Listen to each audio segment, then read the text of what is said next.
प्रभु जी दंडवत प्रणाम। दंडवत प्रणाम।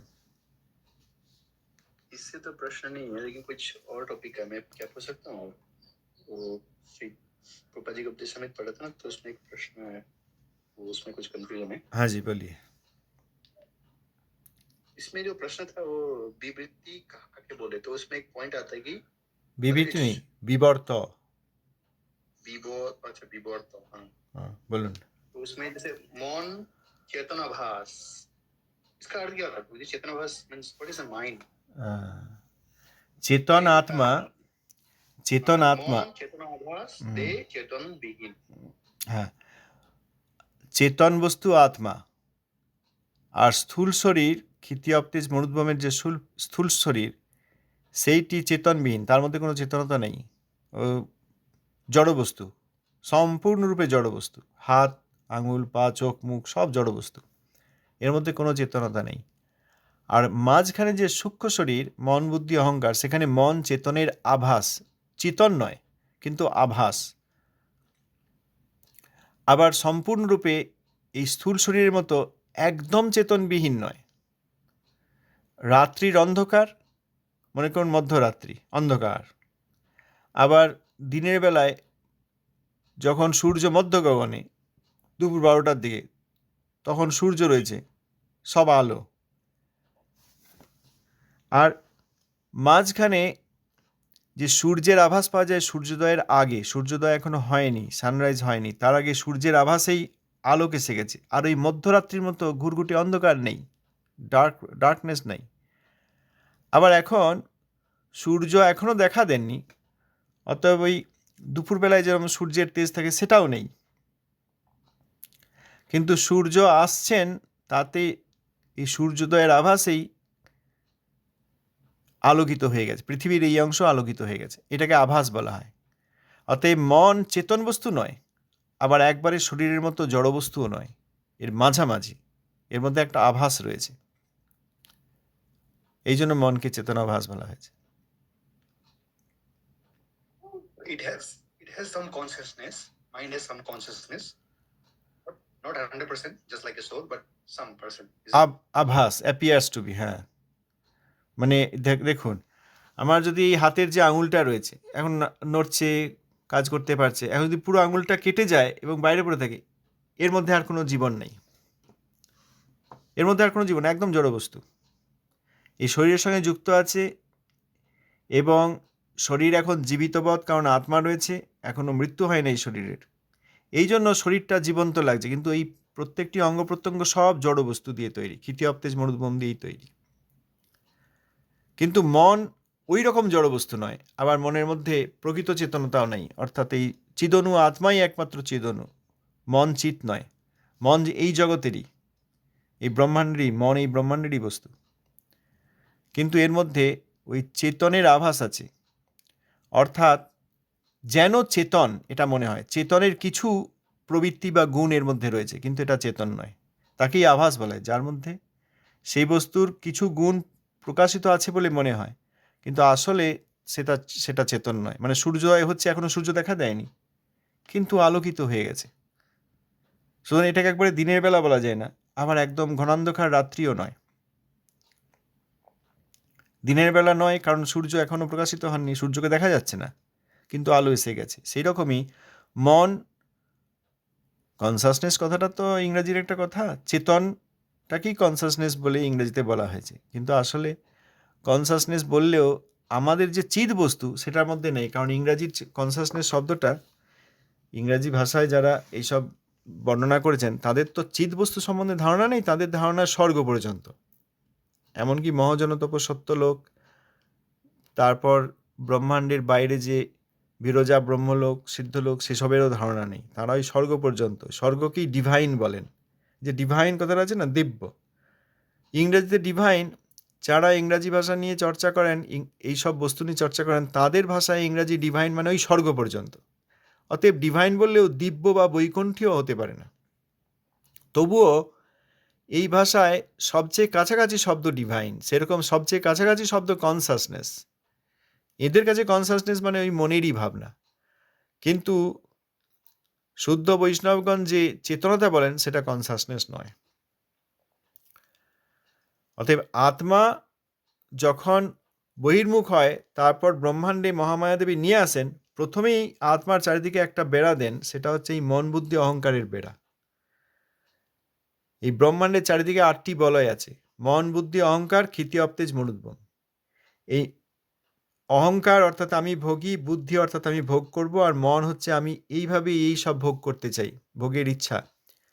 এইগুলো ওই আইসক্রিমের একটা বড় ধরুন বালতি আছে, তাতে প্রচুর আইসক্রিম আছে, সেইখান থেকে একটা কাপে করে বা একটা চামচে করে একটুখানি আইসক্রিম তুলে আপনাকে দেয়া হচ্ছে। সেই রকম ওই মনোলোক থেকে, মনের যে বেড়া আছে ব্রহ্মাণ্ডের চারিদিকে, সেই মনোলোক থেকে একটুখানি মন স্কুপ আউট করে আত্মার চারিদিকে দেওয়া হয়, ওই আত্মার প্রথম বন্ধন। আর তারপর যখন পৃথিবী লোকে আসেন, তখন পৃথিবীর যে ক্ষিতি, অবতেজ, মরুদ্গম, সেইগুলি দিয়ে স্থূল শরীর তৈরি করে দেওয়া হয়। তাতে আত্মার খুব কাছাকাছি আছে এই সূক্ষ্ম শরীর। এই আত্মার প্রভাবে এই মন, বুদ্ধি, অহংকার তাদের চেতনাভাস রয়েছে। যেমন সূর্য এখনো প্রকাশিত হননি, উদিত হননি, কিন্তু এসে গেছেন প্রায়, এখনো দেখা দেননি। এই সূর্যের এই প্রভাবেই যেমন অন্ধকার দূর হয়ে যায়, কিন্তু এখনো দিনের বেলা নয়, সেরকম মনের প্রভাবে, মনের উপস্থিতিতে সূক্ষ্ম শরীর, মনের উপস্থিতিতে সূক্ষ্ম শরীর চেতনের মতো ব্যবহার করে।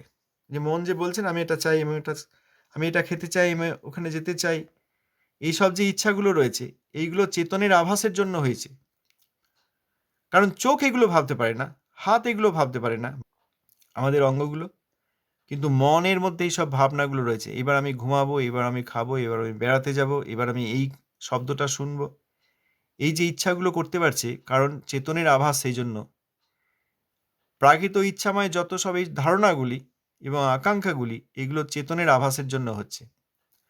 আর চেতন বস্তু আসলে আত্মা, তিনি যখন কিছু করেন তখন ভগবানের সেবাই করেন। এই জন্য আত্মার সঙ্গে মনের এই পার্থক্য। চেতনবৎ বলে চেতনের আভাস, চেতনের মতো, like Chetan. And bro. So at the moment, bro, like we feel as if like our conception is like we are a body, right? We think as if we are a body and mind. So at what time we can realize that okay, this the bhog which we want to have, that is actually mind is asking for, not it's I. मतलब कैसे हम differentiate करेंगे कि अच्छा ये mind का demand है, का डिमांड है, ऐसे वो कुछ ऐसा कुछ होता है क्या? जैसे भी अभी तो हम वेरी नहीं कर पाते हैं कि अभी अपने आप को ही हम समझ लिए हैं कि आई है ना, जो माइंड बोलता है वही करते हैं हम ना। तो वो स्टेज कब आता है? We are identifying ourselves as mind as the subtle body, and we are identifying as the physical body in the physical reference frame. তো কখন বুঝবো যে আমি শরীরটা নই, শরীরটা আমি এটা মনে করছে মন, আর কখন বুঝবো যে মনের ইচ্ছাগুলো আমার ইচ্ছা নয়, অর্থাৎ মনটাও আমি নই? যখন আত্মতত্ত্বে অধিষ্ঠিত হব তখন বোঝা যাবে। যে ইচ্ছাগুলোর মধ্যে কেবলমাত্র ভগবানের ইচ্ছা পূর্তি হোক, ভগবানের সুখ হোক, সেই ইচ্ছাগুলো আত্মার ইচ্ছা। আর যেখানে এর বাইরে অন্য কোনো কিছু চাওয়াবে, সেগুলো মনের ইচ্ছা। যেমন আমি রসগোল্লা খাবো, এটা মনের ইচ্ছা। আমি বেড়াতে যাব, অনেক ভালো ভালো দেশ দেখব, পর্বত দেখব, নদী দেখব, সমুদ্র দেখব, অরণ্য দেখব, এগুলো মনের ইচ্ছা। আমি ভগবানের এই সেবাটি করব যাতে ভগবানের সুখ হয়, এটা আত্মার ইচ্ছা। যখন আমাদের যে কোনো ইচ্ছার উদ্দেশ্য হবে ভগবানের আনন্দ বিধান, তখন সেটি আত্মার ইচ্ছা। বাদ বাকি সব কিছু মনের ইচ্ছা। আবার আজকাল আমরা চালাক হয়ে গেছি, মন খুব চালাক।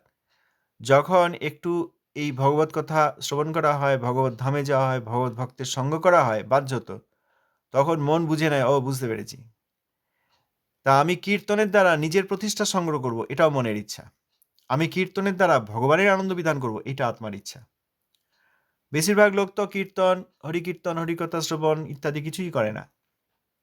কিন্তু যেই সব আত্মা এসব করছেন, তারা যদি মনের প্রবৃত্তি থেকে উদ্ধার লাভ করে থাকেন, তাহলে তারা বুঝবেন এই যে কীর্তন হচ্ছে, হরিকথা হচ্ছে, এতে প্রভুপাদ সন্তুষ্ট হন, গুরুবর্গ সন্তুষ্ট হন, গুরু মহারাজ সন্তুষ্ট হন, গৌর সুন্দর সন্তুষ্ট হন একমাত্র। আর যেখানে আমি আবার কিছু চাঁদা নিয়ে নেব যে আমারও কিছু সুনাম হোক, সেইখানে মনের ইচ্ছা।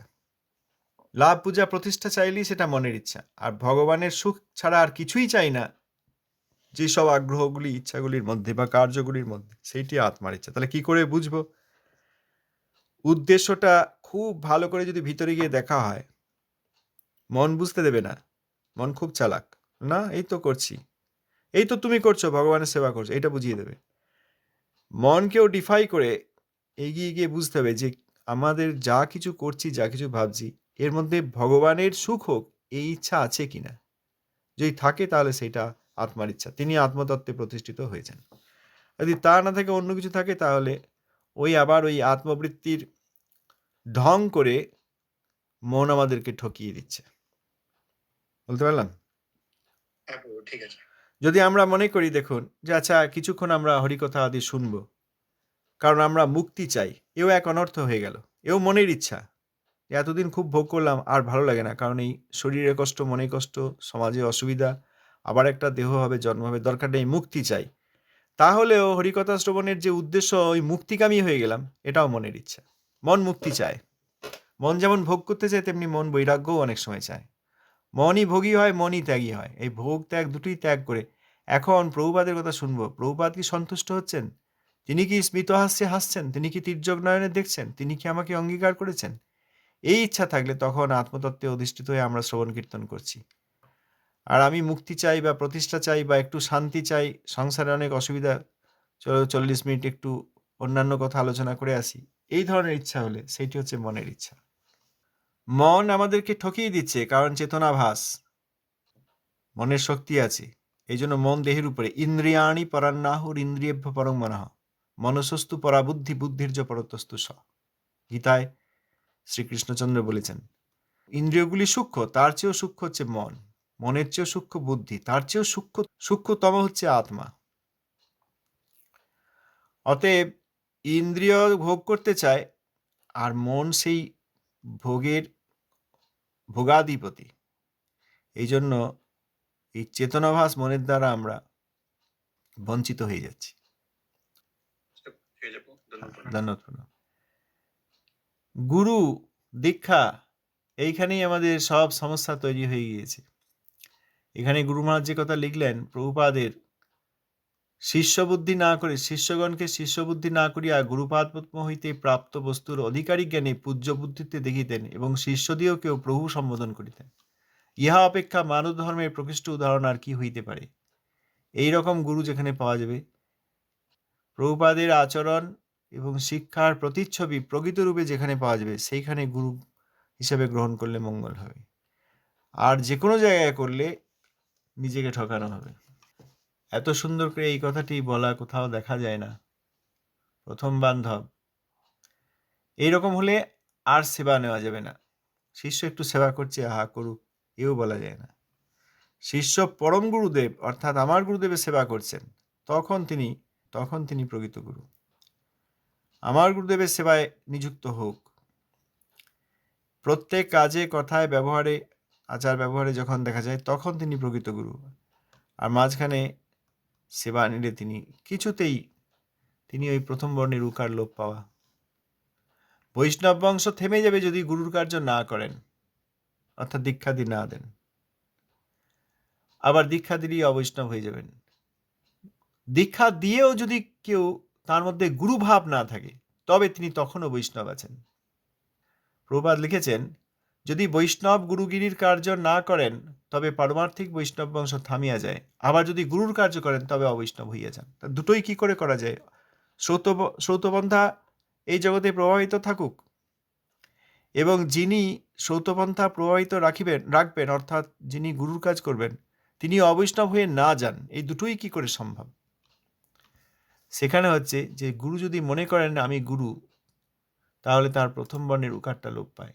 প্রকৃত গুরু শিষ্য করেন না, গুরু করিয়া থাকেন। শিষ্য করেন না, গুরু করেন। প্রভুপাদও শিষ্য করেন নাই, গুরু করেন। শ্রী শ্রী সরস্বতী সংলাপেও দেখা যায়, কেউ বলছেন আপনি তো অনেক শিষ্য করেছেন, প্রভুপাদের উপদেশামৃতেও আছে এই প্রশ্ন, আপনি তো অনেক শিষ্য করেছেন। প্রভুপাদ বলেন আমি কাহাকেও শিষ্য করি নাই, লোকে যাহাদিওকে আমার শিষ্য মনে করে তাহার আমার শিষ্য নয়, তাহার আমার গুরু। এই মুখের কথা নয়, লোক দেখানোর কথা নয়, প্রভুপাদ কোনো কিছু দেখানোর জন্য করেনি, তার সব আচরণ প্রকৃত আচরণ। এইখান থেকে আমরা সরে গিয়েছি বলে এখন আর সৌতপন্থা নেই এই জগতে, সৌতপন্থা প্রায় আর নেই। ধন্যবাদ, প্রণাম, জয় প্রভুপাদ। ব্যাস পূজা আসছে।